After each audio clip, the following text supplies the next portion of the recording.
মাতৃভাষা আমাদের কাছে একটা আশ্রয়। এই ভাষাতেই আমরা প্রথম মনের ভাব প্রকাশ করতে শিখি। তারপর সারা জীবন ধরে অনেক ভাষায় হয়তো আমাদের শিখতে হয়, কিন্তু মাতৃভাষায় ভাব প্রকাশের যে স্বাচ্ছন্দ্য তা অন্য ভাষায় পাওয়া যায় না। তাই দিনের শেষে আমরা ফিরতে চাই মাতৃভাষার কাছে। আজ আন্তর্জাতিক মাতৃভাষা দিবস উপলক্ষে আমরা তুলনামূলক সাহিত্য কেন্দ্রের ছাত্রছাত্রীরা পরিবেশন করব কবি কেদারনাথ সিংয়ের মাতৃভাষা কবিতাটি। মূল কবিতাটি হিন্দিতে পাঠ করবে অঙ্কুর সাহা। কবিতাটির নেপালি ভাষান্তর করেছে উৎকৃষ্টা শর্মা, সে নিজেই কবিতাটি পাঠ করবে।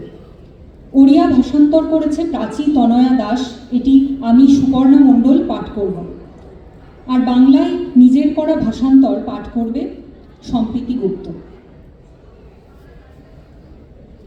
मातृभाषा जैसे चींटियां लौटती है बिलों में, कठफोड़वा लौटता है काट के पास, वायुयान लौटते हैं एक के बाद एक लाल आसमान में डैने पसारे हुए हवाई अड्डे की ओर। ओ मेरी भाषा, मैं लौटता हूँ तुम में, जब चुप रहते रहते अकड़ जाती है मेरी जीव, दुखने लगती है मेरी आत्मा।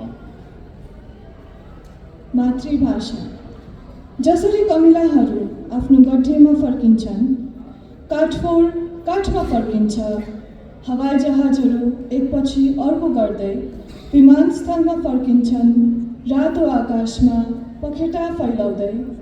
हे मेरो भाषा, जब मेरो जिब्रो मौन बस्दा कडा हुन्छ, मेरो आत्मा दुख्न थाल्छ, म तिम्रैतिर फर्किन्छु। মাতৃভাষা যেমিতি পিম্পুড়ি ফেরে বিড়কু, কাঠফোড়া ফেরি আসে কাঠ পাশে, বিমান ফেরন্তি গোটি গোটি করি, নালি আকাশে ডেনা মেলা করি, বিমান ঘাটকু। ও মোর ভাষা মু ফেরি আসে পুনি তো পাশে, যেবে চুপ রহিথিবা সকাশে, টাণ হুয়ে মোর রসনা, কষ্ট পায়ে মো আত্মা।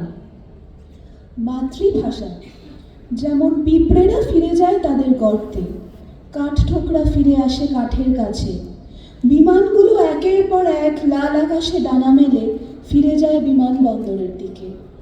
হে আমার ভাষা, আমি ফিরে আসি তোমার কাছে, যখন নীরব থাকতে থাকতে জীব অসাড় হয়ে যায়, ব্যথিত হয়ে ওঠে আমার আত্মা।